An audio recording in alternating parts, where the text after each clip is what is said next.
Баршаңызға қайырлы күн. Бүгін сіздерге муравейник тәттісінің рецептін ұсынамын. Ең алдымен ыдысымызға ұнды електен өткізіп аламыз.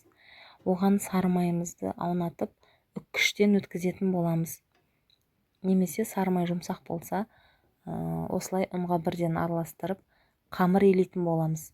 Қамырды қаттылау қылып илеген дұрыс, себебі бұл қамырды қазір тағы да үккіштен өткізетін боламыз. Немесе қамырды целлофан пакетке салып 10-15 минутқа тоңазытқышқа қойсаңыздар болады. 10-15 минуттан соң тоңазытқыштан алып, осылай пергамент қағазының үстінен үккіштен өткізетін боламыз. Бәрін бір жерге үйіп жинауға болмайды.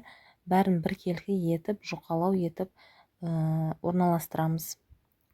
Мен осылай аз-аздан 2 пергамент қағазына орналастырдым. Енді 180 градуста қызып тұрған пешімізде 10-15 минут пісіріп аламыз. Мен екеуін 2 бөліп пісірдім. Біреу кішкене осылай қызарып кетті. Бір-біріне қалыңдау болып жабысып қалған жерлерін осылай қолмен кішкене үгітіп алсаңыздар болады.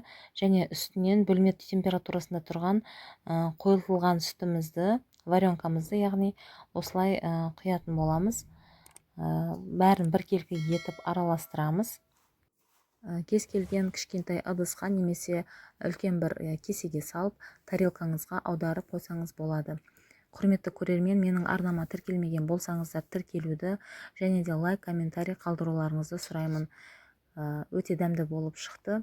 Барлықтарыңызға ас болсын, сау болыңыздар.